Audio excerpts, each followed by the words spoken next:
عریض، ہم نے غلط کر دیا ہے، ہمیں نکاح نہیں کرنا چاہیے تھا۔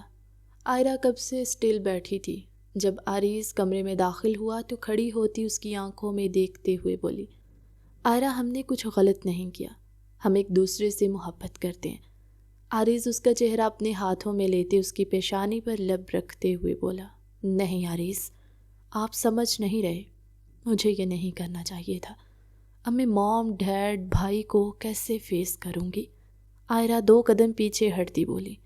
اس کا پورا بدن کانپ رہا تھا، ایسا لگ رہا تھا جیسے وہ ابھی زمین بوس ہو جائے گی۔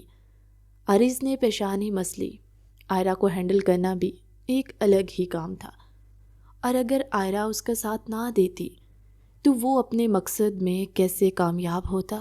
صد شکر تھا کہ وہ عریض کی باتوں میں آتے اس سے نکاح کر چکی تھی۔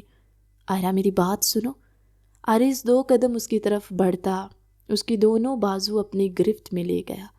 نہیں عریض، آپ سنیں، مجھے ابھی میرے گھر چھوڑ آئے، مجھے موم ڈیڈ سے معافی مانگنی ہوگی۔ ہاں، میں معافی مانگ لوں گی اور وہ مجھے معاف کر دیں گے، پھر سب ٹھیک ہو جائے گا۔ آئرہ خود سے ہی بڑبڑا رہی تھی۔ آئرہ میری جان، یہ سب اتنا آسان نہیں ہے جتنا تم سمجھ رہی ہو، میں تمہیں ہرگز ابھی وہاں نہیں لے کر جاؤں گا۔ عریض اس کی کمر میں ہاتھ ڈالتے اس کو کھینچ کر اپنے سینے سے لگاتے ہوئے بولا، عریض، یہ سب آپ کی وجہ سے ہوا ہے، میں سب کو کیسے مناؤں گی؟ بہتی آنکھوں سے اس کے سینے پر مکے برساتی وہ چیخ رہی تھی۔ عریض نے اس بے قابو ہوتے دیکھا تو اس کے دونوں ہاتھ اپنی گرفت میں لیتے اس کی کمر سے لگاتے اس کے ہونٹوں پر جھک گیا۔ آئرہ جھٹپٹ آنے لگی تو عریض نے اس کی سانسیں مزید تنگ کر دی۔ آئرہ بے دم سی ہوتی مزاحمت چھوڑ گئی تو عریض پیچھے ہٹا۔ اس کی خود کی سانسیں پھول چکی تھی۔ آئرہ اس کے سینے سے لگی۔ عریض نے اس کے بازو چھوڑتے اس کی کمر میں ہاتھ ڈالتے دوسرے ہاتھ سے اس کا سر سہلانے لگا۔ میں نے کہا ہے نا لے جاؤں گا، پر جب صحیح وقت آئے گا تب۔ اس کو اٹھا کر بیڈ پر ڈالتے خود بھی برابر لیٹتے اس کا سر اپنے سینے پر رکھا۔ لیکن میں نے ان سب کا یقین توڑ دیا عریض، اس نے نم لہجے میں کہا۔ آئرہ کی آنکھوں سے رکے ہوئے آنسو پھر سے جاری ہو چکے تھے۔ تم نے کچھ نہیں کیا آئرہ، جو بھی کیا ہے میں نے کیا ہے، ان سب کو میں خود سمجھا دوں گا۔ آئرہ کو بیڈ پر ڈالتے خود اس کے اوپر آیا، پر آئرہ کچھ کہنا چاہ رہی تھی لیکن عریض اپنے ہونٹوں سے اس کی آواز قید کر گیا۔ آئرہ، ہم اس بارے میں بعد میں بات کریں گے، ان لمحات کو انجوائے کرو۔ کیا تم خوش نہیں ہو ہم ایک دوسرے کے محرم بن چکے؟ عریض اس کی پیشانی پر لب رکھتے ہوئے بولا، خوش ہوں۔ آئرہ خود کو نارمل کرنے کی کوشش کرتے ہوئے بولی، تو پھر مجھے بھی خوش ہونے کا موقع دیجیے جانے عریض۔ عریض کا لہجہ اس پل محبت سے لبریز تھا۔ آپ کیسے خوش ہوں گے؟ آئرہ نے جھجکتے ہوئے پوچھا۔ آپ کی اجازت سے جانے عریض۔ عریض نے اس کی دونوں رخساروں پر لب رکھے۔ بتائیے جانے عریض، کیا آپ کی طرف سے اجازت ہے مجھے؟ عریض نے جھکتے ہوئے اس کی گردن پر جا بجا اس کی گردن پر اپنے لب رکھے، پھر اس سے اس کا چہرہ دیکھا۔ آئرہ اپنی پلکیں جھکائے ہوئی تھی۔ عریض کی خمار آلود آواز، اوپر سے اس کی نظروں کی تپش آئرہ کو جھلسانے لگے تھے۔ عریض نے اس کی پیشانی سے بال پیچھے کرتے اس کے کان کے پیچھے اڑے سے آئرہ سرخ ہوتی اس کے سینے سے لگی۔ عریض مدھم سا مسکراتا اس کو واپس تکیے پر ڈالتا۔ اس کی اور خود کی جان ایک کر چکا تھا۔ آئرہ شرماتی جھجکتی اس کے پیار میں بھیگتی خود کو معتبر محسوس کرنے لگی تھی۔ اس وقت شام کے 4 بج رہے تھے اور وہ بے چین سی کروٹیں بدل رہی تھی۔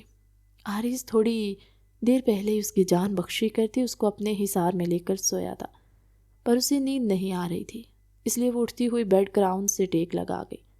تھوڑی دیر بعد سیدھی ہو کر لیٹ چکی تھی۔ اس کو یہ بات کسی پل چین نہیں لینے دے رہی تھی کہ وہ اپنے ماں باپ کے ساتھ دھوکہ کر چکی ہے۔ اس کا بھائی جس نے اسے کتنے نازوں سے پالا تھا، اس کو دھوکہ دیتے وہ بھاگ آئی تھی اور نکاح بھی کر لیا۔ اس کے ماں باپ تو کسی کو منہ دکھانے کے قابل نہیں رہے ہوں گے۔ اس کے بس میں ہوتا تو وقت کو واپس گھما دیتی اور سب پہلے جیسا کر دیتی، پر ایسا اب کہاں ممکن تھا۔ اسے وہ کہاوت اچھے سے سمجھ آ چکی تھی کہ گیا وقت پھر ہاتھ نہیں آتا۔ وہ ایسا کرتی وہ اپنے ماں باپ کے سامنے سرخرو ہو پاتی، لیکن اب کیا ہو سکتا تھا؟ اب اس کو ہر صورت ہی عارض کے کہنے پر ہی عمل کرنا تھا۔ اس وقت اسے وہ وقت یاد آیا جب عارض نے اس کو نکاح کے لیے منایا تھا۔ ہم نکاح کریں عائرہ؟ عائرہ کا ہاتھ اپنے ہاتھ میں لیتے ہوئے عارض نے کہا، نہیں عارض، میں اپنے گھر والوں کی مرضی کے بنا نکاح کیسے کر سکتی ہوں؟ عائرہ کی آنکھیں آنسوؤں سے بھرنے لگی۔ وہ آ تو چکی تھی لیکن اب اس کو یہ سب غلط لگ رہا تھا۔ تمہیں مجھ پر بھروسہ نہیں عائرہ؟ عائرہ کے ہاتھ پر نرمی سے انگوٹھا رب کرتے ہوئے عارض سرخ آنکھوں کے ساتھ بولا، ایسی بات نہیں عارض، بھروسہ ہے، اس لیے تو یہاں تک آ چکی ہوں۔ عائرہ نے نظریں نیچی کرتے اپنے ہاتھ اس کے ہاتھوں میں قید دیکھتے ہوئے کہا۔ وہ یونیورسٹی میں تھی جب عارض نے کال کر کے اسے کہا تھا کہ باہر آ جاؤ، مجھے تم سے ایک بہت ضروری بات کرنی ہے۔ میرا ڈرائیور باہر کھڑا ہے، وہ تمہیں مجھ تک لے آئے گا۔ اور عائرہ جو عارض کی دیوانی ہو رہی تھی، بنا سوچے سمجھے اس کی بات پر عمل کر گئی۔ اس کو یونیورسٹی کے قریب سے ہی عارض کے ڈرائیور نے پک کیا تھا، پھر عارض کے آفس کے باہر چھوڑ دے وہ چلا گیا۔ جب کچھ ہی دیر میں عارض خود آ کر کار میں بیٹھا اور اس نے آتے ہی نکاح کی بات کی، وہ جو عائرہ کو حق دک کر چکی تھی۔ پھر اب تم میری بات مان کر نکاح کر لو، ابھی تمہارے گھر والے بھی ناراض ہوں گے اگر تم واپس چلی گئی، اور انہوں نے تم سے ناراض ہوتے تمہیں گھر سے نکال دیا، پھر کیا کرو گی عائرہ؟ ہم ابھی نکاح کر لیتے ہیں، 2-3 ماہ تک جب سب کچھ نارمل ہو جائے گا تو میں خود تمہیں تمہارے گھر لے کر جاؤں گا اور ہم سب سے معافی بھی مانگ لیں گے۔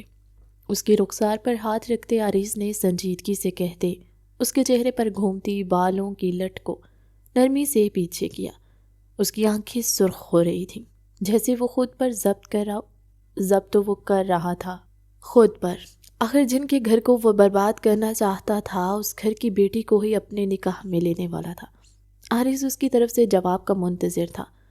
اگر وہ نہ بولتی تو اس کو قائل کرنے کے لیے عارض کو مزید کچھ وقت انتظار کرنا پڑتا۔ عائرہ نے اگر ہاں نہیں بولا تو اس کی بات کی نفی بھی نہیں کی تھی، تم سمجھ رہی ہو نا؟ عارض کی آواز میں بلا کی نرمی تھی کہ عائرہ خاموشی سے اس بات میں سر ہلا گئی۔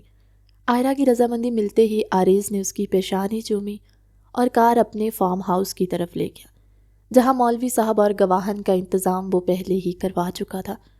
کچھ ہی دیر میں نکاح ہوتے ہی وہ عائرہ عارض احمد بن چکی تھی۔ ابھی وہ کھڑکی کے پاس کھڑی باہر ڈھلتی شام دیکھتے یہی سب سوچ رہی تھی کہ کیسے ان دونوں کا نکاح ہوگا۔ یہاں کیوں کھڑی ہو جانے عارض؟ عارض کو پیچھے سے اپنے حصار میں لیتے عارض اس کے کندھے پر لب رکھ چکا تھا۔ عارض کی آواز نیند سے جاگنے کی وجہ سے ہلکی بھاری سی تھی۔ ایسے ہی عارض، میں گھر کب جا سکتی ہوں؟ ماما بابا اور بھائی بھابھی سے کب ملوں گی؟ عائرہ اس کی طرف رخ موڑتے ہوئے بے چینی سے بولی، چلیں گے نا جان، لیکن ابھی نہیں، ابھی تھوڑا ٹائم گزرنے دو۔ ویسے میری شرٹ میں کچھ زیادہ ہی پیاری لگ رہی ہو۔ عارض اس کو جواب دیتے ساتھ ہی بات بدل بھی گیا، جس کو سنتے عائرہ شرم سے گلابی پڑی تھی۔ اف، تمہارا یہ روپ مجھے مسیح دیوانہ بنا رہا ہے۔ عائرہ کا جھکا چہرہ اپنے سامنے کرتے شرم سے گلابی پڑتے چہرے پر نظریں جما کر کہتا۔ عارض اس کی لرزتی پلکوں پر اپنے ہونٹ رکھ چکا تھا۔ عائرہ لال پیلی ہوتی اس کے سینے میں اپنے منہ چھپانے کی کوشش کرنے لگی۔ اب چھپنے کا کیا فائدہ جان، اب تو جو ہونا تھا ہو چکا ہے۔ عارض مسکراہٹ دبائے اس کا چہرہ اپنے سینے سے باہر نکالنے کی کوشش کرتا ہوا بولا۔ عارض تنگ نہیں کریں، اس کی گردن میں چہرہ چھپاتے ہوئے عائرہ نے منمناتے ہوئے کہا۔ میں تنگ نہیں کرا جانے عارض، تنگ تو تم کر رہی ہو مجھے۔ اس کے گرد اپنا مضبوط حصار قائم کرتے ہوئے اس کے سر پر اپنی تھوڑی ٹکائے بولا۔ میں نے کب تنگ کیا آپ کو عارض؟ عائرہ حیرت سے بولی۔ اپنا چہرہ اس کے سامنے کر چکی تھی۔ اپنا یہ خوبصورت چہرہ مجھ سے چھپا کر آپ مجھے تنگ ہی کر رہی ہیں بیگم؟ عارض محبت سے اس کے گلابی چہرے کو دیکھ کر بولا تو عائرہ اپنی پلکیں جھکا گئی۔ عارض اس کی پیشانی پر ہونٹ رکھتے تھوڑا سا جھک کر اس کو اپنی گود میں اٹھاتے بیڈ کی طرف بڑھا، اس کو بیڈ پر لٹاتے اس پر جھکایا۔ عائرہ، عارض نے اس کے کان میں سرگوشی کرتے اس کے کان کی لوک کو اپنے لبوں میں دبایا۔ جی عارض۔ عائرہ شرم سے چھوئی موئی سی ہوتی بولی، آئی لو یو۔ عارض کہتے ہوئے اس کے ہونٹوں پر جھکتا اس کی سانسیں روک چکا تھا۔ کچھ وقت بعد رہائی دیتے وہ اس کی گردن پر جھکتے اس کو خود میں گم کرنے لگا۔ آئرہ کبھی شرماتی گھبراتی اسے چھپنے کے لیے اسی کے حصار میں پناہ لیتی، اس کو مکمل اجازت دے گئی۔ اس نے پہلے کہاں آریز کا یہ روپ دیکھا تھا؟ وہ تو بس پہلی ہی بار میں اس کی پرسنالٹی دیکھ کر فدا ہو چکی تھی۔ ان کی یونیورسٹی میں سیمینار تھا جس کو اٹینڈ کرنے کے لیے آریز احمد آیا تھا۔ وہ اس وقت بزنس انڈسٹری میں نمبر 1 ٹائکون مانا جا رہا تھا، اس لیے ہی پرنسپل نے آریز کو بلایا تھا تاکہ وہ اپنا ایکسپیرینس ان کے اسٹوڈنٹس کے ساتھ شیئر کر سکے۔ آئرہ بھی چونکہ بزنس کی اسٹوڈنٹس تھی، اس لیے اس نے بھی وہ سیمینار اٹینڈ کیا تھا۔ وہاں وہ تو پہلی بار آریز سے ملی تھی۔ آریز کی چھا جانے والی پرسنالٹی اس کو دیوانہ کر گئی۔ وہ جب سیمینار اٹینڈ کر کے باہر آئی تو اپنا پرس وہیں بھول آئی تھی۔ وہ واپس اندر کی طرف بڑھی اور اسی وقت آریز باہر نکلا تھا اور دونوں ٹکرا گئے۔ اس سے پہلے کہ وہ نیچے گرتی، آریز نے اس کو کھینچا تھا۔ وہ لڑکتی ہوئی آریز کے سینے سے جا لگی۔ آریز کے چھوڑنے پر وہ وہاں سے بھاگ نکلی۔ اس دن ہی جب وہ گھر جانے کے لیے باہر نکلی تو اس کا ڈرائیور آیا ہی نہیں تھا۔ اس دن اس نے اپنے گھر تک کا سفر آریز کے ساتھ طے کیا تھا اور اس سفر نے ان دونوں کے بیچ اچھی بات چیت کروا دی تھی۔ آریز کو پرنسپل نے ریکویسٹ کی تھی کہ وہ 2 ماہ کے لیے ان کے یونیورسٹی میں صرف ایک لیکچر لے لیا کرے، اور آریز مان گیا تھا۔ اس کا لیکچر اسی کلاس میں ہوتا جس میں آئرہ تھی۔ ان دونوں میں بات چیت کافی اچھی ہو گئی تھی۔ دونوں کب ایک دوسرے سے محبت کرنے لگے انہیں پتہ ہی نہ چلا۔ جب آریز نے اسے پرپوز کیا تو آئرہ خوشی سے پھولے نہ سماتے ہوئے ہاں کر گئی۔ ان کی ملاقاتیں بڑھنے لگی اور آئرہ اس کی مزید دیوانی ہوتی گئی۔ نکاح کے وقت سے پہلے آئرہ کو معلوم نہیں تھا کہ آریز نے اسے کیوں بلایا، کیونکہ وہ یونیورسٹی سے لیکچر لے کر واپس آفس چلا جاتا تھا۔ جب آئرہ کو ملنے کا دل کرتا تو وہ پہلے بھی ایسے ہی بلاتا، پھر لنچ اس کے ساتھ کرتے وہ آئرہ کو خود اس کے گھر تک چھوڑ آتا۔ لیکن اس بار اس کی نکاح کی بات نے آئرہ کو حیران کر دیا تھا، لیکن وہ آریز کی بات نہ مان کر اسے ناراض نہیں کرنا چاہتی تھی، اس لیے ہاں کر دی۔ جانتی تھی ماما بابا کو اور اپنے بھائی کو تو وہ منا ہی لے گی، بس ایک بار ان کے سامنے چلی جائے۔ پر آریز نے بھی اسے جانے کی اجازت نہیں دی۔ خضر بیٹا، سلمہ بیگم نے اس کو فون اٹھاتے ہی بے چینی سے پکارا۔ کب سے کال کر رہی تھی لیکن خضر اپنی میٹنگ میں تھا، اس لیے فون نہیں اٹھا پا رہا۔ اجمل صاحب business tour per out of country تھے، نہیں تو سلمہ بیگم یہ وقت بھی ضائع نہ ہونے دیتی۔ جی موم، خیریت؟ سب ٹھیک ہے نا؟ خضر نے پریشان ہوتے ہوئے جواب دیا۔ نہیں خضر، سب ٹھیک نہیں ہے۔ سلمہ بیگم کے منہ سے بامشکل آواز نکلی تھی۔ کیا ہوا موم؟ خضر نے پریشانی سے پوچھا۔ خضر، آئرہ ابھی تک گھر نہیں آئی، 2 بج چکے ہیں۔ وہ اپنی کسی دوست کے گھر بھی نہیں ہے، اس نے ایسا پہلے کبھی نہیں کیا۔ سلمہ بیگم پریشانی سے بول رہی تھی۔ موم آپ ریلیکس رہیں، میں پتہ کرتا ہوں، میرب آپ کے پاس ہے، اس کو فون دے۔ خضر نے کھڑے ہوتے اپنی کار کی چابیاں اٹھاتے ہوئے کہا۔ ہاں یہی ہے، یہ لو میرب۔ سلمہ بیگم نے جلدی سے میرب کی طرف فون بڑھایا، جو اپنے 2 سالہ بیٹے ماہر کو گود میں لیے اس کے پاس ہی پریشان سی بیٹھی تھی۔ جی خضر۔ میرب نے فون لیتے خضر کی بات سنی۔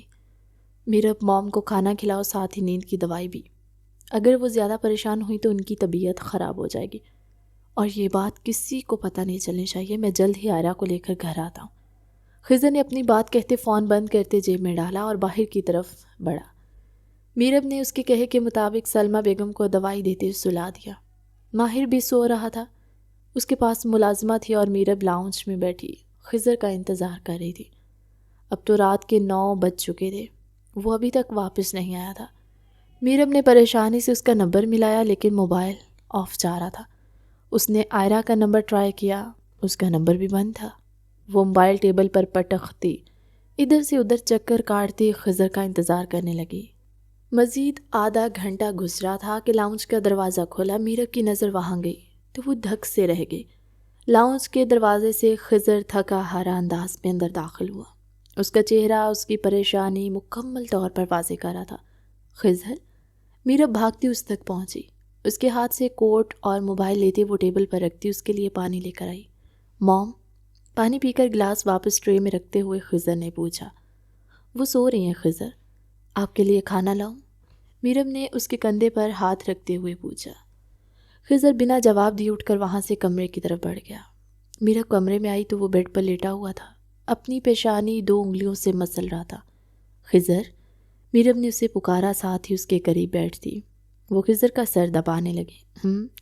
خضر نے ہنکارا بھرا۔ آئرہ کہاں ہے؟ میرب نے ڈرتے ہوئے سوال کیا تھا۔ میرب کے سوال پر خضر نے اپنی سرخ ہوتی آنکھیں اٹھا کر اس کی طرف دیکھا۔ میرب کا دل زور زور سے دھڑکنے لگا۔ نہیں جانتا، خضر نے 2 حرفی جواب دیتے لب بھینچ لیے۔ ایسے کیسے نہیں جانتے خضر؟ آپ کو اسے ڈھونڈ کر لانا چاہیے، میرب نے خضر کے چہرے پر ہاتھ رکھتے ہوئے کہا۔ ڈھونڈا انہیں جاتا ہے میرب جو گم ہوئے ہوں، وہ خود گئی ہے۔ خضر سرد لہجے میں بولا۔ یہ آپ کیا کہہ رہے ہیں خضر؟ ہماری آئرہ بہت معصوم ہے، ضرور کسی نے اس کو دھوکے سے کڈنیپ کیا ہوگا۔ میرب شوق سے نکلتی ہوئی بولی۔ میرب، میرا کیا شاید میری بہن کے سامنے آ گیا ہے۔ خضر کے جبڑے تنے ہوئے تھے۔ خضر آپ ایسا کیوں کہہ رہے ہیں؟ میرب نے حیرت زدہ ہوتے ہوئے پوچھا۔ میں نے یونیورسٹی کی فوٹیج دیکھی ہے، وہ خود کسی کار میں بیٹھ رہی تھی، کسی نے اسے کڈنیپ نہیں کیا، خضر نے لب بھینچتے ہوئے کہا۔ خضر آپ کو اس گاڑی کو ڈھونڈنا چاہیے تھا، یقیناً آئرہ کو کسی نے پھنسایا ہے، وہ بہت معصوم ہے، کسی کی باتوں میں آ گئی ہوگی۔ میرب نے خضر کو سمجھانے کی کوشش کی۔ تم بھی بہت معصوم تھی میرب۔ خضر کے چند الفاظ میرب کا دل دھڑکا گئے۔ میرب دھک دھک کرتے دل کے ساتھ وہاں سے اٹھتی بالکنی کی طرف چلی گئی۔ خضر نے لب بھینچتے میرب کی پشت دیکھی۔ خضر اسے یہ نہیں بتا پایا تھا کہ اس نے سارا دن اس کو ڈھونڈتے ہوئے ہی گزار دیا تھا، لیکن وہ نہیں ملی تھی، نہ ہی مل سکتی تھی، کیونکہ وہ نہیں جانتا تھا عارض نے کبھی کوئی بھی کام ادھورا نہیں کیا تھا۔ اس کار کی نمبر پلیٹ عارض ڈرائیور سے کہہ کر یونیورسٹی سے تھوڑا آگے جاتے جہاں کیمرے نہیں تھے وہاں ہی بدلوا چکا تھا۔ مام آپ ٹھیک ہیں؟ خضر صبح اٹھتے پہلے سلمہ بیگم کے کمرے میں گیا۔ سلمہ بیگم اس سے پہلے اٹھ گئی تھی۔ وہ آئرہ کا کمرہ دیکھ کر آئی تھی، اسے وہاں نہ پاتے وہ سمجھ گئی کہ آئرہ گھر نہیں آئی۔ یہی بات انہیں اندر تک لرزا گئی تھی۔ وہ بمشکل اپنے کمرے تک پہنچی تھی۔ بیڈ پر لیٹتے وہ ہوش و خرد سے بیگانہ ہو چکی تھی۔ تھوڑی ہی دیر بعد خضر کمرے کی طرف آ چکا تھا۔ مام، میرب سلمہ بیگم کو اٹھاتے باہر کی طرف بھاگتا وہ میرب کو آوازیں دینے لگا، وہ جو جائے نماز تہہ لگا کر واپس رکھ رہی تھی۔ خضر کی آواز سنتی بھاگتی ہوئی باہر نکلی۔ خضر کو سلمہ بیگم کو باہر لے جاتے دیکھ وہ بھی بدحواس ہوتی نیچے بھاگی۔ تھوڑی ہی دیر میں وہ دونوں سلمہ بیگم کو لے کر ہاسپٹل پہنچ چکے تھے، جہاں انہیں ہاتھوں ہاتھ لیا گیا۔ خضر اجمل صاحب کو بھی انفارم کر چکا تھا، وہ بھی پہنچ گئے۔ ڈاکٹر نے باہر آتے ہی سب کو تسلی دی تھی کہ زیادہ ٹینشن لینے کی وجہ سے ان کا بی پی شوٹ کر گیا تھا، جس کی وجہ سے وہ بے ہوش ہو گئی تھی، پر اب وہ ٹھیک ہیں۔ ان کی ہوش میں آتے وہ تینوں سلمہ بیگم کے کمرے کی طرف بڑھ چکے تھے۔ آئرہ، ان کے سامنے آتے ہی سلمہ بیگم نے آئرہ کو پکارا تھا کہ شاید وہ آ چکی ہوگی۔ آئرہ ہمارے لیے مر گئی، آج کے بعد کوئی بھی اس کا نام نہیں لے گا، سب سمجھ لیں یہ میرا حکم ہے۔ اجمل صاحب گمبھیر آواز میں بولے تو سلمہ بیگم کے آنسو بہنے لگے۔ میرا بھی خاموش آنسو بہاتی ایک طرف بیٹھی تھی۔ خضر ان کو اپنے ساتھ لگاتے خاموش کروانے لگا۔ تھوڑی دیر میں سلمہ بیگم کو ڈسچارج کرواتے وہ سب گھر کی طرف روانہ ہو چکے تھے۔ السلام علیکم میم۔ وہ نیچے آئی تو میڈ نے ادب سے سلام کیا۔ وعلیکم السلام، عارض کہاں ہے؟ آئرہ نے جھجکتے ہوئے پوچھا۔ عارض اوپر کمرے میں نہیں تھا، اسے لگا شاید نیچے ہوگا، اس لیے وہ یہاں آ گئی، پر وہ یہاں بھی نہیں تھا۔ نظر آیا تو اس کو ملازمہ سے پوچھنا پڑا، میم سر تو باہر گئے ہیں، آپ کے لیے ڈنر لگاؤں؟ ملازمہ نے جواب دیتے کھانے کا پوچھا۔ نہیں، عارض آ جائیں گے پھر ہی کھاؤں گی۔ آئرہ اس کو جواب دیتے وہیں بیٹھ چکی تھی۔ مجھے یہاں اکیلے چھوڑ کر خود چلے گئے؟ آئرہ بڑبڑائی۔ آج صبح ہی عارض اسے اپنے ساتھ عارض مینشن لے آیا تھا، وہ اکیلا ہی تھا، اس کے والدین حیات نہیں تھے۔ آئرہ یہ بات اب سے جانتی تھی جب عارض نے اسے پرپوز کیا تھا، ایک بار وہ اسے یہاں لے کر بھی آیا تھا۔ تم اٹھ گئی؟ عارض کی آواز گونجی تو آئرہ نے رخ موڑتے اس کی طرف دیکھا، جس کے ہاتھ میں بہت سارے شاپنگ بیگز تھے۔ آپ مجھے اکیلا چھوڑ کر کہاں چلے گئے تھے عارض؟ آئرہ کھڑی ہوتی ہوئی بولی۔ عارض اس کے پاس ہی رکتے ٹیبل پر شاپنگ بیگز رکھتے ملازموں کو آواز دینے لگا۔ آپ سو رہی تھی بیگم، تب تک میں نے سوچا آپ کی شاپنگ کر لاتا ہوں، مانا کہ آپ میرے کپڑوں میں بہت خوبصورت لگتی ہیں، لیکن میں نہیں چاہتا آپ کا یہ روپ میرے علاوہ کوئی اور دیکھے، اس لیے بس یہ سب لایا ہوں۔ حارث اس کی چھوٹی سی ناک دباتے ہوئے بولا۔ ساتھ ہی اس نے شاپنگ بیگز کی طرف اشارہ کیا جس میں کافی سارے ملازمہ لے جا چکی تھی، لیکن ابھی بھی وہاں ڈھیر پڑا تھا۔ آئرہ جھینپتے ہوئے ادھر ادھر دیکھنے لگی۔ کھانا کھا لیا آپ نے آئرہ؟ حارث نے اس کا ہاتھ پکڑتے ہوئے پوچھا۔ نہیں۔ آئرہ نے نفی میں سر ہلاتے سر اونچا کرتے اس کو دیکھا۔ آئرہ کا قد چھوٹا تھا، اوپر سے حارث کا 6 فٹ سے نکلتا قد۔ آئرہ جب اس کے ساتھ کھڑی ہوتی تو مزید چھوٹی لگتی۔ کیا دیکھ رہی ہو؟ چلو آؤ کھانا کھاتے ہیں۔ حارث جھک کر آئرہ کے رخسار پر لب رکھتے اس کو لیے ڈائننگ ٹیبل کی طرف بڑھ گیا۔ موم اٹھے، موم مجھے چھوڑ کر مت جائے، موم آپ کا بیٹا مر جائے گا۔ ڈیڈ آپ تو اٹھیں پلیز پلیز ڈیڈ، آپ ایسا کیوں کر رہے ہیں ڈیڈ؟ کسی کو میرا خیال نہیں آیا؟ I hate her dad, I promise ان سب کی ناک سے نکیریں نکلوا دوں گا جن سب کی وجہ سے آپ دونوں کی یہ حالت ہوئی۔ اس کی سرد آواز پورے مینشن میں گونجی تھی کہ اس کے قریب کھڑے ملازم بھی ڈرتے ہوئے پیچھے ہٹ گئے۔ کیا ہوا ریز، آپ کھانا کیوں نہیں کھا رہے؟ اور یہ آپ کی آنکھیں ریڈ کیوں ہو رہی ہیں؟ کھانا کھاتے اس کی نظر جب اچانک عریض پر پڑی تو اس کو گم سم بیٹھا دیکھا۔ اس کے ہاتھ پر ہاتھ رکھتی بولی، نہیں کچھ نہیں، تم کھاؤ، مجھے کچھ کام ہے، میں تھوڑی دیر میں آتا ہوں۔ کھانا کھا کر سو جانا۔ عارض اس کے لمس پر اپنی سوچوں سے باہر نکلتا ضبط کرتے ہوئے بولا، لیکن آپ کہاں جا رہے ہیں عریض؟ آئرہ عریض کے آگے بڑھنے سے پہلے دوبارہ اس کا ہاتھ تھام گئی۔ کہیں نہیں جا رہا آئرہ، یہی ہوں، اسٹڈی میں تھوڑا آفس کا کام ہے، تم کھانا کھا کر روم میں چلی جانا۔ عارض جھک کر اس کی پیشانی چومتے اس کے ہاتھ سے اپنا ہاتھ چھڑواتے وہاں سے چلا گیا۔ آئرہ کی نظروں نے دروازے کے پیچھے گم ہونے تک اس کا پیچھا کیا تھا۔ کھانا وہ تقریباً کھا ہی چکی تھی، اس لیے ملازمہ کو برتن اٹھانے کا کہتی وہاں سے اٹھتی روم میں چلی گئی۔ روم میں آتے وہ کافی دیر لیٹی رہی۔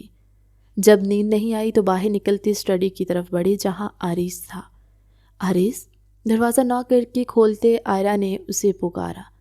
عارض اپنے سینے سے فوٹو فریم لگائے صوفے پر بیٹھا تھا۔ اس کے پکارنے پر کوئی جواب نہیں دے پایا۔ عارض کیا ہوا؟ آئرہ اس کے قریب بیٹھتی اس کے کندھے پر ہاتھ رکھتے ہوئے بولا تم یہاں کیوں آ گئی؟ میں نے کہا تھا نا سو جانا۔ عارض نے سرخ آنکھیں اٹھا کر اس کی طرف دیکھا، لہجہ ذرا سخت تھا۔ عارض آپ پریشان ہیں؟ مجھے کیسے نیند آ جاتی؟ اس کا چہرہ اپنے ہاتھوں میں بھرتے آئرہ نے اس کی آنکھوں میں دیکھا۔ آئرہ اس وقت مجھے اکیلا چھوڑ دو، عارض نے اسے نظریں ہٹاتے ہوئے کہا۔ وہ چاہ کر بھی اپنے لہجے کی سختی چھپا نہیں پا رہا تھا۔ نو۔ آئرہ نفی میں سر ہلاتی تھوڑا اوپر اٹھتے باری باری اس کی سرخ ہوتی دونوں آنکھوں پر اپنے لب رکھ چکی تھی۔ جب آئرہ نے اس کی پیشانی پر لب رکھے تو عارض کو ایسا لگا جیسے تپتے صحرا سے ٹھنڈی چھاؤں میں آ گیا ہو۔ آئرہ جاؤ یہاں سے۔ خود پر سختی کا خول چڑھائے عارض نے اسے خود سے دور کیا۔ وہ نہیں چاہتا تھا کہ اس وقت آئرہ کو کچھ بھی کہہ کر وہ اس کو خود سے متنفر کرے۔ میں نہیں جاؤں گی عارض۔ آئرہ پھر سے اس کے قریب ہوتی ہوئی بولی۔ کیوں نہیں جاؤ گی تم؟ عارض اس کے بازو اپنی سخت گرفت میں لیتے ہوئے اس کی آنکھوں میں دیکھتے غرایا تھا۔ میں نے آپ کو اکیلا چھوڑنے کے لیے اپنی زندگی میں شامل نہیں کیا عارض۔ آپ ہیں تو آئرہ ہے، میں آپ کو پریشان دیکھتے ہوئے بھی اکیلا چھوڑ دوں؟ یہ بالکل نہیں ہوگا۔ آئرہ کے لہجے سے چھلکتی عارض کے لیے محبت عارض کو نظریں چرانے پر مجبور کر گئی۔ اس کی محبت عارض کو کمزور کر رہی تھی، لیکن عارض کمزور نہیں تھا۔ وہ کبھی بھی آئرہ کی وجہ سے اپنے بدلے کو نہیں بھلا سکتا تھا۔ بڑی بڑی باتیں کرنا آسان ہے آئرہ، پر ان کو نبھانا اتنا ہی مشکل۔ عارض نے تلخ لہجے میں کہتے اس کی طرف سے رخ موڑ لیا تھا، اپنی گرفت میں اس کو آزاد کر چکا تھا۔ عارض، آئرہ آپ کے ساتھ ہمیشہ کھڑی ہوگی، بس آپ مجھے کبھی دھوکہ مت دینا۔ آئرہ بہتی آنکھوں کے ساتھ کہتی اس کا رخ اپنی طرف موڑ چکی تھی، جبکہ اس کی بات سنتا عارض 2 پل کے لیے سن ہوا تھا، پھر اپنا سر جھٹکتے اس کی طرف دیکھنے لگا۔ جانتا تھا جو وہ کرنے والا ہے آئرہ کبھی اسے معاف نہیں کرے گی۔ آئرہ اس وقت تم میرے لیے کچھ نہیں کر سکتی۔ عارض نے اس کے ہاتھ نرمی سے ہٹائے۔ میں آپ کے کہے بنا بھی اس وقت آپ کو سمجھ سکتی ہوں۔ مام ڈیڈ کی یاد آ رہی ہے نا عارض؟ آئرہ نے اس کی بیئرڈ زدہ گال سہلاتے ہوئے سرگوشی کی۔ عارض کی نظر بے ساختہ ہی اپنی گود میں پڑے فریم پر گئی۔ عارض میں آپ کی وائف ہوں، آپ مجھ سے شیئر کر سکتے ہیں۔ آئرہ نے آگے بڑھتے اس کے گال پر لب رکھتے ایک بار پھر سے کوشش کی۔ اس کے ہاتھ میں پکڑی عارض کے ماں باپ کی فوٹو فریم دیکھتے آئرہ کو یہی لگا کہ اس کو اپنے موم ڈیڈ کی یاد آ رہی ہے۔ کچھ تو بولیں عارض۔ عارض کے خاموش رہنے پر آئرہ کے آنسوؤں میں روانی آ چکی تھی۔ عارض جانے کیا سوچتے اس کے آنسو دیکھ رہا تھا۔ اس کا چہرہ خاموشی سے دیکھتے عارض بنا کچھ بھی بولے تھوڑا سا پیچھے ہو کر اس کی گود میں سر رکھ کر لیٹ تھا، اپنا چہرہ اس کی آغوش میں چھپا چکا تھا۔ عارض آپ ان کے لیے دعا کیا کریں، جب آپ یوں پریشان ہوں گے تو موم ڈیڈ بھی آپ کو دیکھ کر پریشان ہوتے ہوں گے نا۔ وہ نازک سی لڑکی اپنی آنکھوں سے بہتے آنسو آہستہ سے صاف کرتے ایک ہاتھ سے اس کے بال سہلاتی ہوئی بولی۔ عارض نے بس سر ہلایا، اس کو سکون مل رہا تھا آئرہ کی آغوش میں۔ عارض، آئرہ نے سرگوشی کرتے اسے پکارا تو عارض کی طرف سے کوئی جواب نہ آیا۔ اس کی بھاری ہوتے سانسیں خود پر محسوس کرتی آئرہ جھک کر اس کے بالوں سے بھرے سر پر لب رکھتی پیچھے ٹیک لگاتی آنکھیں موند کی۔ کم از کم اس کو یہ تو تسلی تھی کہ آج نہیں تو کل وہ اپنے ماں باپ سے مل سکتی ہے، لیکن عارض کا غم سوچتے پھر سے اس کی بند آنکھوں سے آنسو بہنے لگے۔ وہیں صوفے پر ہی آئرہ کی بھی آنکھ لگ گئی۔ تھوڑی دیر بعد عارض اٹھا۔ آئرہ کو سوتے دیکھ کر عارض سیدھا ہو کر بیٹھا۔ اس کی آنکھوں کے کنارے پر ٹکے آنسو دیکھتے عارض نے بے ساختہ ہی جھکتے اس کی دونوں آنکھوں پر لب رکھے۔ وہ باری باری اس کے چہرے کے تمام نقوش چوم رہا تھا۔ اس کے ہونٹوں کو ہلکے سے چھوتے عارض کو اپنی گود میں اٹھا چکا تھا۔ اس کو رخ اپنے کمرے کی طرف تھا۔ عارض، آئرہ جو خود کو ہوا میں محسوس کرتے اپنی آنکھیں کھول چکی تھی۔ خود کو عارض کی گود میں دیکھتے وہ شرم سے سرخ پڑتی اس کے سینے میں چہرہ چھپانے کی کوششیں کرنے لگی۔ عارض مدھم سا مسکرایا۔ عارض، مجھے نیچے اتارے، میں خود چل لیتی ہوں۔ عارض کو سیڑھیاں چڑھتے دیکھ اس کے گلے میں بازو باندھتے روحان سی ہوئی۔ مجھے پتہ ہے تم خود چل سکتی ہو، لیکن میرا دل چاہ رہا ہے، عارض مدھم سا مسکرا کر کہتا۔ اس کو لیے سیڑھیاں چڑھتے اپنے کمرے میں داخل ہو چکا تھا۔ عارض نے اسے بیڈ پر بٹھایا تو آئرہ نے اسے پکارا، جبکہ اس کے منہ سے اپنے لیے عارض سنتے عارض آگے بڑھتے اس کے ہونٹوں پر لگام لگاتے اس کو اپنے انداز میں سراہ چکا تھا۔ وہ کب سے اسے عارض عارض پکار رہی تھی اور عارض نے اس نام پر اب غور کیا تھا۔ کہو جان عارض۔ آئرہ کی پھولی ہوئی سانسیں دیکھ کر اس کو اپنے سینے سے لگاتے ہوئے اس کی پیٹھ سہلاتا ہوا بولا، مجھے بھوک لگی ہے۔ آئرہ نے جھجکتے ہوئے کہا، جانے عارض، آپ کی بھوک کا انتظام بعد میں کیا جائے گا، فی الحال مجھے میری بھوک مٹانے دو۔ عارض مانے خیزی سے آنکھ دبا کر کہتا، اس کو سیدھا کر کے لیٹاتا، خود اس کے اوپر آتے اس کے لبوں پر کفل چڑھا چکا تھا۔ آئرہ اس کا موڈ دیکھتی اس کی گردن پر اپنے بازو باندھتی خود ہی اس کو اجازت دی گئی۔ عارض اس کی پیشانی پر بوسہ دیتی اس کو خود میں سمیٹے ہر بات بھلاتا ان لمحات میں کھو گیا۔ وہ نہیں سوچنا چاہتا تھا کہ جب وہ اپنا بدلہ پورا کرے گا تو آئرہ کا کیا ری ایکشن ہوگا، وہ کیا کرے گی، کیونکہ چاہے کچھ بھی ہو جاتا اس کو اپنے ماں باپ کی موت کا بدلہ ہر صورت میں لینا تھا۔ 2 ماہ گزر چکے تھے اس واقعے کو سب کے ہونے کے باوجود بھی ان کے گھر میں ایک عجیب سی خاموشی چھائی ہوئی تھی۔ سلمیٰ بیگم صبح فجر سے لے کر رات تک لاؤنج میں بیٹھی رہتی، اسی امید کے ساتھ کہ ایک دن وہ واپس ضرور آئے گی، لیکن روز ہی وہ مایوس ہوئی تھی۔ کیسی ہے موم؟ خضر نے ان کے ہاتھ عقیدت سے چومتے ہوئے پوچھا۔ ٹھیک ہوں خضر، سلمیٰ بیگم نے بے تاثر لہجے میں کہا۔ چلے موم، کھانا کھاتے ہیں۔ خضر ان کو حصار میں لیتے ٹیبل کی طرف بڑھا۔ اجمل صاحب کے آتے وہ سب بیٹھ کر کھانا کھانے لگے۔ میرب ماہر کو کھلا رہی تھی اور ماہر اپنی چھوٹی چھوٹی باتیں ان سب کو سنانے کی کوشش کر رہا تھا۔ سلمیٰ بیگم نے مسکراتے ہوئے اسے اپنی گود میں لیا اور خود کھلانے لگی۔ ایک وہی تو تھا جس کے ساتھ ان کا دن گزر جاتا تھا، ورنہ دن بدن وہ کمزور ہی ہوتی جا رہی تھی، پہلے سے زیادہ بیمار رہنے لگی تھی۔ اجمل صاحب نے جب سے کہا تھا کہ کوئی بھی آئرہ کا ذکر نہیں کرے گا، سب نے اس کا نام لینا چھوڑ دیا، لیکن سبھی جانتے تھے سلمیٰ بیگم کی حالت بھی آئرہ کی وجہ سے ہو رہی تھی۔ اگر آئرہ مل جاتی تو وہ یقیناً ٹھیک ہو جاتی۔ خضر اپنے طور پر اسے ڈھونڈنے کی کوشش کر رہا تھا، لیکن وہ خضر کو کہیں نہیں مل رہی تھی۔ وہ سب بھی سلمیٰ بیگم کی طرح اس کے آنے کے انتظار میں تھے، لیکن منہ سے کوئی بھی نہیں بول رہا تھا۔ عارض، آئرہ اس کے سینے پر سر رکھے ہوئے تھی۔ انگلی سے وہاں اپنا نام لکھتے ہوئے اسے پکارا۔ جی۔ عریض جو ایک ہاتھ سے موبائل پر میل چیک کر رہا تھا، دوسرا ہاتھ اس کی کمر کے گرد لپیٹے ہوئے، اس کے پکارنے پر اپنی گرفت اس کے گرد مزید سخت کرتے بولا، مجھے موم سے ملنا ہے۔ آئرہ نے بمشکل اپنا لہجہ نارمل رکھتے ہوئے کہا، ورنہ اس کا دل اپنی ماں کے ذکر پر بھر آیا تھا۔ وہ سب سے زیادہ اپنی ماں سے اٹیچ تھی اور انہی کی یاد اسے سب سے زیادہ آ رہی تھی۔ ایسا نہیں تھا کہ اجمل صاحب اور خضر اس سے محبت نہیں کرتے تھے، وہ سب کی ہی لاڈلی تھی، لیکن اپنی ماں کے ساتھ ان کی بانڈنگ ہی الگ تھی۔ اب بھی اس کا دل کہہ رہا تھا کہ اس کی موم ٹھیک نہیں ہے، اس لیے ان سے ملنا چاہ رہی تھی۔ آئرہ ابھی نہیں۔ عریض نے سفید انکار کیا۔ عریض میں تب سے آپ کی مان رہی ہوں نا، 2 ماہ ہو چکے ہیں، پلیز ایک بار موم سے ملا دیں، میرا دل کہہ رہا ہے وہ ٹھیک نہیں ہے۔ آئرہ نے سر اٹھا کر اس کا چہرہ دیکھتے ہوئے کہا، آئرہ میں لے جاؤں گا، کچھ وقت دیں مجھے۔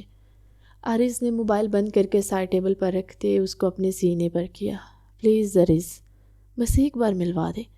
آئرہ نے التجا کی تھی۔ رشوت کے طور پر تھوڑا اٹھتی اس کی پیشانی بھی چوم چکی تھی۔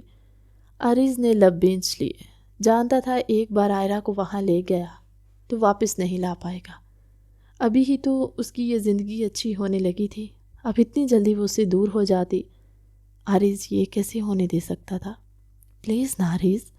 اس کی دونوں گال چومتے آئرہ شرم سے سرخ پڑ رہی تھی، پر وہ کسی بھی حال میں عریض کو منانا چاہ رہی تھی، اس لیے شرم کو ایک سائڈ پر رکھ کر وہ ہمت سے کام لینے کی کوشش کر رہی تھی۔ پلیز۔ اس کی ناک پر ہونٹ رکھتے آئرہ نے دوبارہ کہا۔ اس کے عمل پر عریض کے ہونٹ مسکرائے تھے، پر لب بھینچتا اس سے اپنی مسکراہٹ چھپا چکا تھا۔ پلیز آئرہ کہتی ہوئی اس بار اس کی دونوں آنکھوں پر ہونٹ رکھ چکی تھی۔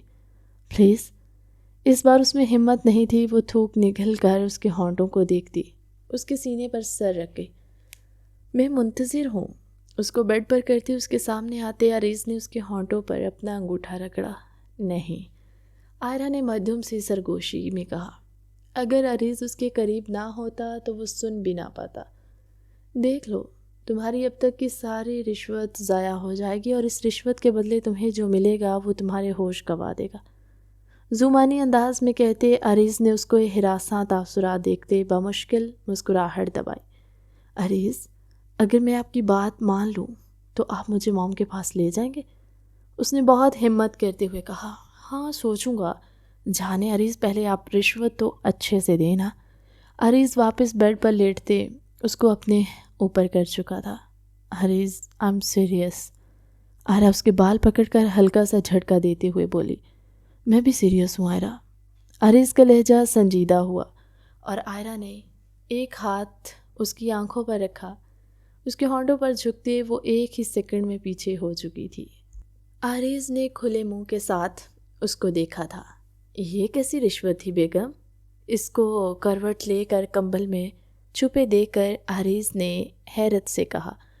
عریض، اب آپ سو جائیں، مجھے بھی نیند آ رہی ہے، صبح ہم نے موم سے ملنے جانا ہے۔ آئرہ کی آواز کمبل کے اندر سے آئی تو عریض نے لب بھینجے، پھر سر جھٹک گیا۔ ایسے کیسے سو جاؤں؟ اپنی رشوت مکمل لوں گا۔ آئرہ کو ایک ہی جست میں سیدھا کرتے اس کے اوپر سے کمبل ہٹاتے عریض اس کو اپنے شکنجے میں قید کر چکا تھا۔ آئرہ کو بولنے کا موقع دیے بنا ہی وہ آج اس پر شدت سے برسا تھا۔ پتہ نہیں کل کیا ہونا تھا، لیکن ابھی جو پل اس کے ہاتھ میں تھے ان کو اچھے سے جینا چاہتا تھا۔ اس کے ہاتھ چھوڑتے ہی آئرہ اس کے سینے پر سر رکھے سو چکی تھی، لیکن نیند اس کی آنکھوں سے کوسوں دور تھی۔ عریض نے سر اٹھا کر آئرہ کا چہرہ دیکھا، وہ بالکل اس میں چھپی ہوئی تھی۔ عریض نے اس کی پیشانی چومی تو وہ کسمساتی ہوئی عریض کے مزید قریب ہوئی۔ وہ مزید آئرہ کو نہیں ڈال سکتا تھا۔ اس نے فیصلہ کر لیا تھا کہ وہ کل آئرہ کو لے کر اس کے گھر جانے والا تھا۔ اس سوچ میں وہ بھی کچھ وقت میں نیند کی وادی میں چلا گیا۔ آج اتوار تھا، سب گھر تھے۔ اجمل صاحب، سلمہ بیگم، خضر اور میرب چاروں لاؤنج میں بیٹھے۔ نیچے بیٹھا ماہر ان چاروں کو اپنی طرف متوجہ کیے ہوا تھا، ورنہ ان کے درمیان خاموشی ہی تھی، جیسے بات کرنے کو کچھ بچا ہی نہ ہو۔ وہ سب ماہر میں مگن تھے جب جانی پہچانی سی آواز ان کے کانوں میں پڑی۔ ایک پل لگا تھا انہیں سمجھنے میں کہ کون ہے۔ سلمہ بیگم نے رخ موڑ کر دیکھا تو اپنے جگر کے ٹکڑے کو سامنے دیکھ ان کی آنکھیں بھیگنے لگی۔ مام، اس نے بھیگی ہوئی آواز میں پکارا۔ عارض اس کو ناشتہ کروا کر 10 بجے کے قریب وہاں لے کر آیا تھا۔ باہر گارڈ نے آئرہ دیکھتے نہیں روکا، اس لیے وہ دونوں اس وقت لاؤنج میں کھڑے تھے۔ آئرہ میری بچی، سلمہ بیگم تڑپتی ہوئی اس کی طرف بڑھی تھی۔ رک جائیں بیگم، تم چلے جاؤ یہاں سے لڑکی، اس گھر میں تمہاری کوئی جگہ نہیں ہے۔ اجمل صاحب کی کڑک دار آواز وہاں گونجی۔ ملازمہ ماہر کو وہاں سے لے گئی تھی۔ نہیں ڈیڈ، ایسے مت کہیں، I'm sorry، آئرہ نے نفی میں سر ہلاتے ہوئے کہا۔ وہ آگے بڑھی، اجمل صاحب نے رخ موڑ لیا۔ بھائی آپ سمجھائیں نا ڈیڈ کو، آئرہ خضر کے ہاتھ پکڑتے ہوئے بولی تو پیچھے کھڑے عریض نے لب بھینچ لیے۔ اس شخص کی جان تو وہ اپنے ہاتھوں سے لینا چاہتا تھا۔ چلی جاؤ یہاں سے آئرہ، خضر لب بھینچتے ہوئے بولا، جبکہ اس کے پیچھے کھڑی میرب یک ٹک عریض کی طرف دیکھ رہی تھی، جس نے ایک بھی نظر اب تک اس پر نہیں ڈالی تھی۔ بھائی میں نے کوئی غلط نہیں کیا، میں نے نکاح کیا عریض کے ساتھ۔ عریض آپ بتائیں نا سب کو کہ ہمارا نکاح ہوا ہے، آپ نے کہا تھا آپ سب ٹھیک کر دیں گے۔ آئرہ عریض کے قریب جاتی اس کا بازو ہلاتی ہوئی بولی۔ کون سا نکاح آئرہ؟ عریض کی سرد آواز گونجی تو دھڑ دھڑ سب کو اپنے سروں پر آسمان گرتا ہوا محسوس ہوا تھا۔ عریض آپ کیا کہہ رہی ہیں؟ آئرہ نے لرزتے ہوئے لہجے میں کہا۔ ہاں سچ کہہ رہا ہوں، کوئی نکاح نہیں ہوا تھا ہمارا، یہ سب ایک بدلہ تھا، تمہارے بھائی سے لیا جانے والا، میرے ماں باپ کی موت کا بدلہ۔ عریض کے کرخت لہجے پر آئرہ لرزی تھی۔ جب تک کسی نے اس طرح اسے بات نہیں کی تھی، یہاں تک کہ عریض نے بھی نہیں۔ اس کا لہجہ کبھی تلخ ضرور ہوا تھا پر اتنا کرخت کبھی نہیں۔ عریض آپ مجھ سے محبت کرتے ہیں، آپ جھوٹ بول رہے ہیں نا؟ کہہ دیں عریض ورنہ میری جان نکل جائے گی، آئرہ نے کانپتی ہوئی آواز میں کہا۔ سب جھوٹ تھا، میں نے تم سے کبھی محبت نہیں کی، تمہیں بس اپنے بدلے کے لیے استعمال کیا۔ عریض نے اپنے تڑپتے دل کو خاموش کرواتے سرد لہجے میں کہا۔ آئرہ کی گرفت اس کے بازو پر ڈھیلی پڑی تھی، وہ کسی ہارے ہوئے جواری کی طرح نیچے بیٹھتی چلی گئی۔ اجمل صاحب جو آئرہ سے ناراض تھے، ان کی آنکھوں میں اپنی بیٹی کو تکلیف میں دیکھتے آنسو جاری ہو چکے تھے۔ سلمہ بیگم تو پہلے ہی رو رہی تھی جبکہ خضر سن سا کھڑا تھا۔ عریض کے الفاظ نے اسے سن کر دیا تھا۔ کیسا بدلا بھائی؟ کیوں کیا آپ نے اس معصوم کے ساتھ ایسا؟ میرب ہوش میں آتی عریض کے سامنے سراپا سوال ہوئی۔ اپنے ماں باپ کی موت کا بدلہ لیا میں نے۔ دوبارہ مجھے بھائی مت کہنا، میں نہیں ہوں تمہارا بھائی۔ جو خاک گھر سے بہا کر تم نے میرے ماں باپ کے سر پر ڈالی تھی، نہ اس کو سہن کرتے وہ دونوں اس دنیا سے جا چکے تھے۔ مجھے بے آسرا کر دیا تم نے۔ میں اس خضر کو بتانا چاہتا تھا، جب گھر سے بیٹی بھاگتی ہے نا تو ماں باپ کی حالت کیسی ہوتی ہے، وہ ایک بھائی کے دل پر کیا گزرتی ہے۔ آج ان سب کی حالت دیکھ کر مجھے لگ رہا ہے واقعی سمجھ گئے ہوں گے۔ عریض کے چہرے پر استہزائیہ مسکراہٹ بکھری ہوئی تھی۔ بھائی آپ؟ میرا بول رہی تھی جب عریض نے ہاتھ اٹھاتے اسے روک دیا۔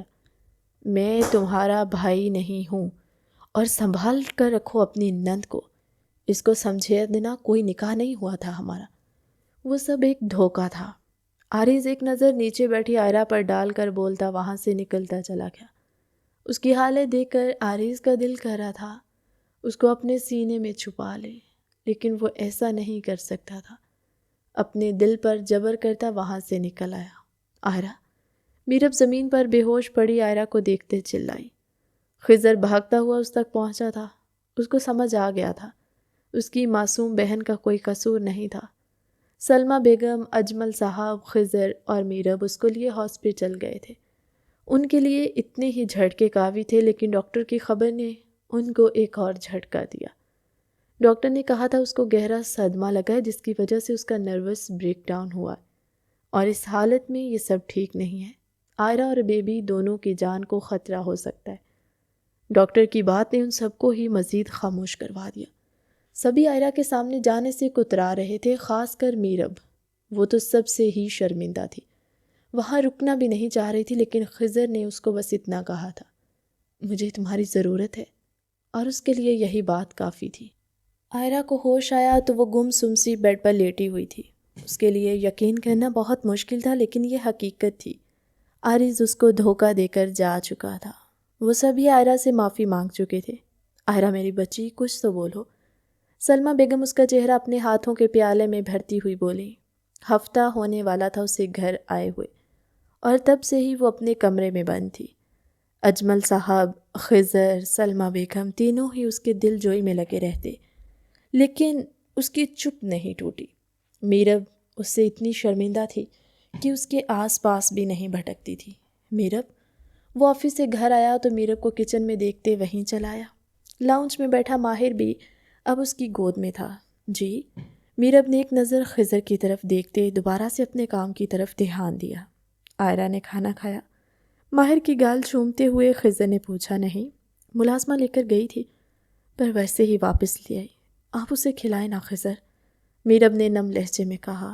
تم نے کھایا؟ خضر نے اس کی کمر میں ہاتھ ڈالتے اس کو اپنے نزدیک کرتے ہوئے پوچھا۔ میرب نظریں جھکا گئی۔ چلو آج ہم تینوں آئرہ کے ساتھ کھائیں گے، تم ٹرے بنا کر ادھر لے آؤ۔ میرب کی پیشانی پر لب رکھتے خضر نے اسے چھوڑا نہیں۔ خضر، آپ کھائیں، میں بعد میں کھا لوں گی۔ میرب نے ادھر ادھر دیکھتے خود کو لاتعلق ثابت کرنے کی کوشش کی۔ میرب، میں نے کہہ دیا نا ہم ساتھ کھائیں گے، تو مطلب ساتھ کھائیں گے۔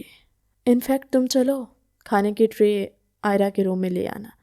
اس کا ہاتھ پکڑ کر اپنے ساتھ باہر لاتے سامنے کھڑی ملازمہ کو حکم دیتے وہ میرب کو لیے آئرہ کے کمرے کی طرف بڑھا۔ نہیں خضر، میرب نے احتجاج کیا تھا، پر تب تک خضر اس کا ہاتھ پکڑتے اس کو لیے کمرے میں داخل ہو چکا تھا، جہاں آئرہ بیڈ پر خاموش سی بیٹھی تھی۔ کیسا ہے میرا بچہ؟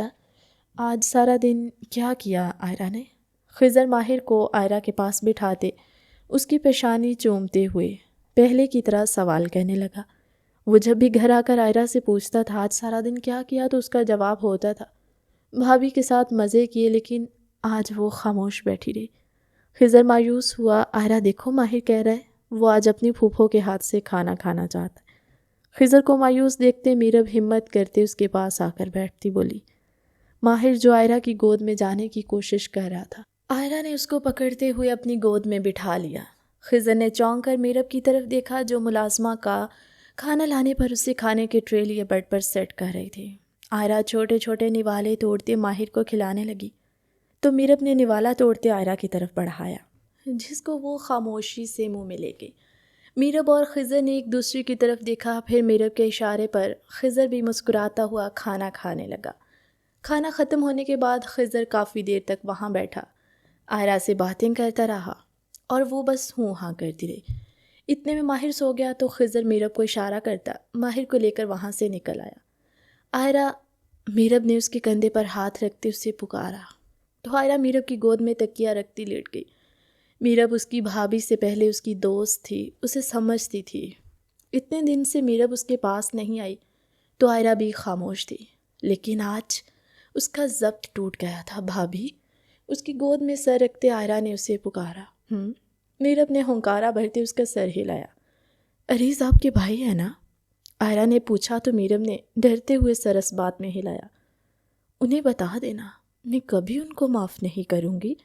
آئرہ کی آنکھوں سے آنسو بہہ نکلے۔ آئرہ، ہم دونوں انہیں بالکل بھی معاف نہیں کریں گے۔ میرب نے اس کی پیشانی پر لب رکھے۔ نہیں بھابھی، آپ ان سے ناراض نہیں ہونا، وہ بہت اکیلے ہیں، اگر آپ بھی ناراض ہو گئی تو ان کے پاس کون رہے گا؟ آئرہ نے میرب کی آنکھوں میں دیکھتے ہوئے کہا تو میرب کی آنکھوں میں بھی آنسو آ گئے۔ صحیح تو کہہ رہی تھی آئرہ، اس کا بھائی اکیلا تھا، اس کے ماں باپ مر گئے تھے، یہ خبر تو اس سے پہلے ہی ہو گئی تھی، اور اس کو خضر اور گھر والوں نے مل کر سنبھالا تھا، پر عریض کے پاس کون تھا؟ تم پریشان مت ہو آئرہ، بیبی کے لیے ٹھیک نہیں ہے، جیسے تم کہو گی میں ویسے ہی کروں گی، تم سو جاؤ۔ میرب اس کے بالوں میں انگلیاں چلاتی ہوئی بولی۔ کچھ ہی دیر میں آئرہ سو گئی تو میرب اس کو ٹھیک سے لٹاتی اس کے روم کی لائٹ آف کرتی باہر آ گئی۔ باہر نکلی تو سامنے ہی خضر کھڑا تھا۔ وہ بھاگتی ہوئی خضر کے سینے سے جا لگی۔ بس کرو میرب، اور کتنا روگی تم؟ اپنی حالت خراب کر لو گی، پھر عریض اور آئرہ کو کون سنبھالے گا؟ خضر اس کی کمر پر ہاتھ پھیرتے اس کو ریلیکس کرنے کی کوشش کرتا ہوا بولا۔ خضر اس کی اور آئرہ کی باتیں سن چکا تھا۔ خضر، میں صبح ہی عریض سے ملنے جاؤں گی۔ میرب اس کے سینے سے لگے ہوئی بولی تو خضر اسبات میں سر ہلاتا اس کو لیے کمرے کی طرف بڑھ گیا۔ میرب کے جاتے ہی وہ کھڑکی پھیلان کر اندر آیا۔ دشمن جان سامنے ہی لیٹی ہوئی تھی۔ حارث اس کے اوپر جھکتا اس کے ایک ایک نقش کو نامحسوس انداز میں چومنے لگا۔ اتنے دنوں کی پیاس تھی، کیسے اتنی جلدی بجھ جاتی؟ اس کے بنا کچھ بھی اچھا نہیں لگ رہا تھا۔ اس کا خیال اپنے بچے کی طرف گیا تو پیچھے حارث نے جھک کر عائرہ کے پیٹ پر لب رکھے۔ اس کی آنکھیں نم سی ہونے لگی۔ اسے آج بھی وہ دن یاد تھا جب اپنے ماں باپ کو اور بہن کو سرپرائز دینے کی خاطر وہ 2 دن پہلے لندن سے آیا۔ گھر آیا تو سامنے ہی اس کے والدین کی لاشیں پڑی تھی، دونوں ہی خون میں رنگے ہوئے تھے۔ اس کے والد کے ہاتھ میں گن تھی جس کو دیکھتے اس نے یہی سمجھا کہ ان دونوں نے خودکشی کر لی ہے۔ محلے کے لوگ ان کے بارے میں باتیں بنا رہے تھے کہ ان کی بیٹی بھاگ گئی گھر سے، اس لیے ان دونوں نے اپنی جان دے دی۔ اس وقت ہی عریض نے سوچ لیا تھا کہ وہ میرب کو اور اس کو بکانے والے کو بالکل نہیں چھوڑے گا، ان سے اپنے ماں باپ کی موت کا بدلہ ضرور لے گا۔ تبھی اس نے اپنے ایک آدمی کو اس کام پر لگایا۔ اس نے 2 سال تک انتظار کیا تھا۔ اپنے والد کا بزنس سنبھالتے اس کو اونچائی پر لے گیا۔ بزنس کا نام بدل چکا تھا وہ، کیونکہ اس کے آدمی نے مکمل انفارمیشن دے دی تھی کہ میرب کہاں ہے، اس کی فیملی میں کتنے لوگ ہیں، کون کیا کرتا ہے۔ چونکہ خضر بھی بزنس انڈسٹری سے جڑا ہوا تھا تو اس نے اپنے بزنس کا نام بدل دیا جس گھر میں وہ اور اس کے والدین رہتے تھے۔ عریض دوبارہ وہاں نہیں گیا، اس نے مینشن لیا تھا وہاں رہنے لگا، اس لیے اس کو کوئی ڈھونڈ بھی نہیں پایا۔ دوسری اچھی بات اس کے لیے یہ تھی کہ وہ سب لوگ عریض کے بارے میں نہیں جانتے تھے اور نہ ہی کبھی میرب نے انہیں بتایا تھا۔ یہ تو جانتے تھے کہ میرب کا ایک بھائی ہے، پر نہ تو انہیں اس کا نام پتہ تھا اور نہ شکل و صورت۔ اسی کا فائدہ اٹھاتے عریض عائرہ کی زندگی میں داخل ہوا۔ اس کا ارادہ عائرہ سے نکاح کا بالکل نہیں تھا، وہ تو بس اسے ایک رات اپنے فارم ہاؤس میں رکھ کر واپس چھوڑ آنے والا تھا۔ پر جانے کب وہ ڈرامہ کرتے کرتے حقیقت میں عائرہ سے محبت کر بیٹھا، اسے پتہ ہی نہ چلا۔ وہ عائرہ کو استعمال بھی کرنا چاہتا تھا پر اپنے پاس بھی رکھنا چاہتا تھا، جس کا حل اسے نکاح ہی نظر آیا اور اس نے بنا دیر کیے نکاح کر بھی لیا۔ عائرہ کے ساتھ رہتے عریض کو اس کی عادت ہو گئی تھی، اور عادت محبت سے زیادہ جان لیوا ہوتی ہے۔ یہاں تو پھر عریض اسے عشق کرنے لگا تھا۔ عائرہ کے مجبور کرنے پر وہ اس کو اس کے گھر لیا۔ جانتا تھا جدائی کا لمحہ ضرور آئے گا، کیونکہ اس نے بدلہ لینے کی جو ٹھان لی تھی، اور وہ وقت آیا بھی۔ اس کو پتہ چل گیا تھا کہ عائرہ بے ہوش ہوئی ہے۔ اس کو ہاسپٹل لے کر گئے، وہ وہاں آیا بھی تھا، پر کسی کو خبر ہی نہ ہوئی۔ اس نے ڈاکٹر سے ایک ایک تفصیل لی تھی، اور جو خوشخبری ڈاکٹر نے اسے دی تھی، حریث کے قدم زمین پر نہیں لگ رہے تھے۔ پر جانتا تھا وہ اپنی جان کو ناراض کر چکا ہے، لیکن وہ یہ بھی جانتا تھا کہ وہ منا لے گا اس کو اپنے حصار میں لیتے حریث اس کے ایک ایک نقش کو ازبر کرنے لگا۔ صبح ہوتے ہی وہ وہاں سے نکل آیا تھا۔ دروازہ کھولو، مجھے بھائی سے ملنا ہے۔ میرب گارڈ پر چیخی، میم سر نے کہا ہے کسی کو بھی اندر نہ آنے دو۔ ٹھیک ہے، تم دروازہ مت کھولنا۔ میرب غصے سے کہتی اپنے بیگ سے چھوٹا سا چاقو نکالتی اپنی کلائی پر رکھ گئی۔ میم یہ آپ کیا کر رہی ہیں؟ گارڈ گھبرا گیا۔ بھائی کو بلاؤ ورنہ میں اپنی کلائی کاٹ لوں گی۔ گارڈ نے بوکھلاتے ہوئے عریض کو کال ملائی۔ عریض جو کیمرے سے سارا سین دیکھ رہا تھا، جان سے پیاری بہن کو یوں دیکھتے برداشت نہیں کر پایا۔ گارڈ کی کال آتے ہی اس نے میرب کو اندر آنے کی اجازت دے دی۔ ملازمہ کے ہاتھ سے ماہر کو لیتے اس کو ڈرائیور کے ساتھ گھر واپس جانے کا کہتی خود اندر کی طرف بڑھ گئی۔ کیوں آئی ہو یہاں؟ اس کے اندر داخل ہوتے ہی عریض کی دھاڑ گونجی۔ میرے بھائی کا گھر ہے، کون روکے گا مجھے یہاں آنے سے؟ میر اپنی آنکھیں چھوٹی کر کے اسے دیکھا۔ ماہر کو نیچے چھوڑ چکی تھی۔ وہ میں نہیں ہوں، تمہارا بھائی۔ عارض نے اپنی آواز کو حد سے زیادہ سخت کیا۔ چھوٹے بھائی بہنوں کے روب میں آتے زیادہ اچھے نہیں لگتے، میرب نے غصے سے کہا۔ وہ دونوں جڑواں تھے۔ میرب اس سے 5 منٹ ہی کوئی بڑی تھی، لیکن ہمیشہ عارض ہی خود کو بڑا کہتا آیا اور میرب کا خیال چھوٹی بہنوں کی طرح رکھتا آیا تھا۔ ایک دھوکے باز لڑکی جو اپنے ہی گھر سے بھاگ جائے وہ میری بہن نہیں ہو سکتی۔ آریز نے رخ موڑتے ہوئے کہا۔ ماہر رینگتا ہوا آریز کے پاؤں میں آ بیٹھا۔ تمہیں لگتا ہے تمہاری بہن ایسا کوئی بھی کام کرے گی جس سے تمہارا اور موم ڈیڈ کا سر جھکتا؟ میرب نے اس کے سامنے آتے ہوئے کہا۔ اسی بات کا تو افسوس ہے میرب کہ میری شہزادی بہن جس کو اتنے نازوں سے پالا، اس نے گھر سے بھاگ کر شادی کر لی اور اس کی وجہ سے موم ڈیڈ کو خودکشی کرنی پڑی۔ تم سے کس نے کہا کہ میں گھر سے بھاگی تھی اور موم ڈیڈ نے خودکشی کی تھی؟ سب جھوٹ ہے، میرب نے اپنے آنسو صاف کرتے ہوئے کہا۔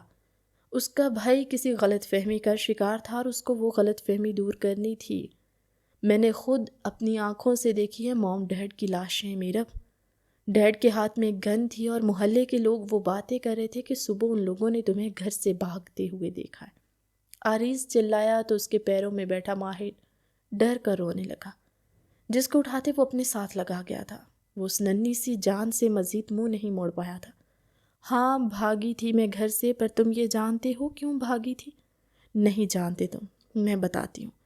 ڈیڈ نے خود مجھے گھر سے بھگایا تھا کیونکہ ان کے کسی بزنس پارٹنر عارف راؤ کو میں پسند آ گئی تھی، جو مجھ سے عمر میں دوگنا تھا۔ اس نے اپنا رشتہ بھیجا تھا میرے لیے، تو ڈیڈ نے انکار کر دیا، لیکن وہ ڈیڈ کو دن رات دھمکیاں دینے لگا تھا کہ وہ مجھے گھر سے اٹھا لے گا اور میری عزت خراب کر دے گا۔ اسی بیچ ڈیڈ نے میرا رشتہ خضر سے طے کر دیا۔ جب ڈیڈ نے اسے بتایا کہ اس طرح ان کو وہ آدمی دھمکیاں دے رہے ہیں تو خضر کے ڈیڈ نے انہیں پیچھے ہٹا لیا تھا، خضر کو کسی قسم کا نقصان نہ ہو جائے۔ پھر اس دن جب ڈیڈ کو پتہ چلا کہ وہ اپنے درجنوں گارڈز لے کر ہمارے گھر کے باہر کھڑا ہے تو ڈیڈ نے مجھے اور موم کو وہاں سے جانے کا کہا، لیکن ہم وہاں سے جانا چاہتے نہیں تھے۔ ڈیڈ نے مجھے اپنی قسم دے کر وہاں سے بھیج دیا، اور میری قسمت دیکھو، اس دن بھی میں وہاں سے بھاگتی ہوئی خضر سے ہی ٹکرائی تھی۔ پھر خضر نے سب سے لڑ کر مجھ سے اسی دن نکاح کر لیا تاکہ وہ عارف راؤ سے مجھے بچا سکیں۔ ہمارے ماں باپ اتنے بزدل نہیں تھے آریز کہ انہیں خودکشی کرنی پڑتی۔ اس دن عارف راؤ نے ہی ان کی جان لی تھی اور الزام ڈیڈ پر لگوا دیا کہ انہوں نے اپنی بیوی کو مارتے خودکشی کر لی۔ خود وہ ملک چھوڑ کر بھاگ گیا۔ جنہیں تم قصوروار ٹھہرا رہے ہو، انہوں نے تمہاری نازوں پلی بہن کی عزت بچائی اور آج ان کی وجہ سے ہی سر اٹھا کر جی رہی ہوں۔ میرب نیچے زمین پر بیٹھی لرزتے ہوئے ساری حقیقت اسے بتا چکی تھی۔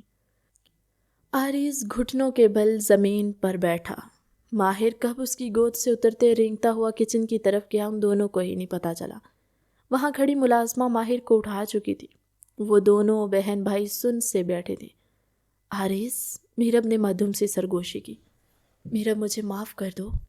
آریز ہوش میں آیا تو اس کو اپنے سینے سے لگاتے بار بار یہی الفاظ بول رہا تھا۔ وہ اپنی بہن کو ایک درندے سے بچا نہیں پایا۔ اس کے ماں باپ کو کوئی اور مار کر خودکشی کا الزام لگا گیا اور وہ بس دیکھتا رہ گیا۔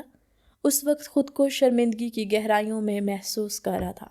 میرب کے سمجھانے پر وہ اس کے ساتھ گھر گیا تھا۔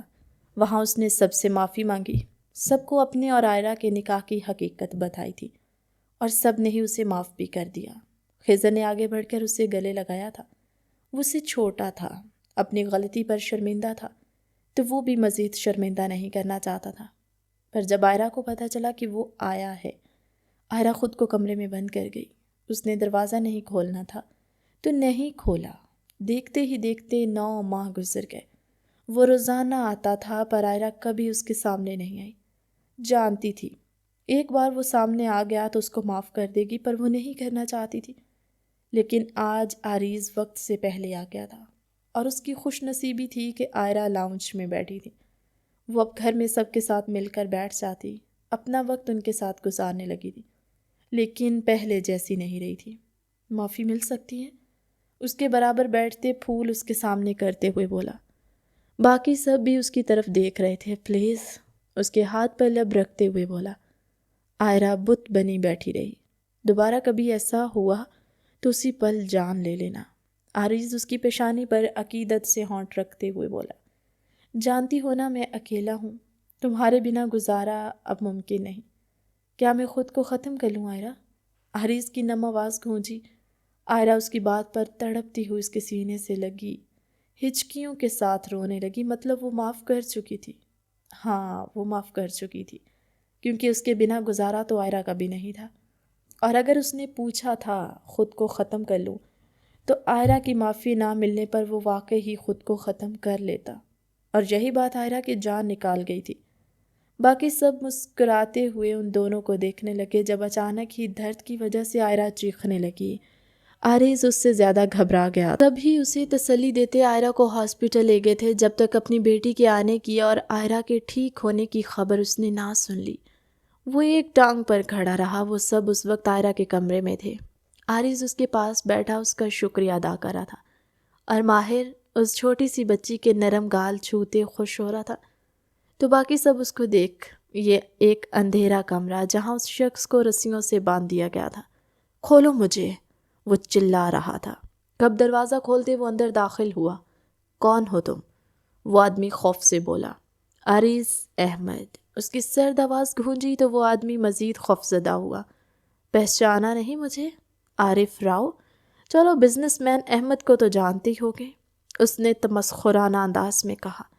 میری تم سے کوئی دشمنی نہیں عارض، جانے دو مجھے، عارف راؤ لڑکھڑاتے ہوئے لہجے میں بولا۔ دشمنی تو ہے، اور اس کا ہی انعام دینے آیا ہوں، سرد آواز میں کہتے اس نے ہاتھ اٹھایا تھا۔ پہلی گولی عارف راؤ کے دل کے مقام پر چلی، یہ میرے ماں باپ کو مارنے کے لیے۔ دوسری گولی عارف راؤ کی شہرک پر چلی، یہ میری بہن کو تنگ کرنے کے لیے۔ تیسری گولی عارف راؤ کی پیشانی پر لگی، یہ مجھے گمراہ کرنے کے لیے۔ گن اس کے ہاتھ میں دیتے عارض نے اپنے گلوز اتار جیب میں رکھے، ایک نظر عارف راؤ کے مردہ وجود پر ڈالتا وہاں سے نکلتا چلا گیا۔ کہانی کیسی لگی کمنٹ سیکشن میں اپنی قیمتی رائے کا اظہار ضرور کیجیے گا۔ ملتے ہیں ایک نئی مزیدار سی کہانی کے ساتھ ہماری اگلی ویڈیو میں، تب تک کے لیے اللہ حافظ۔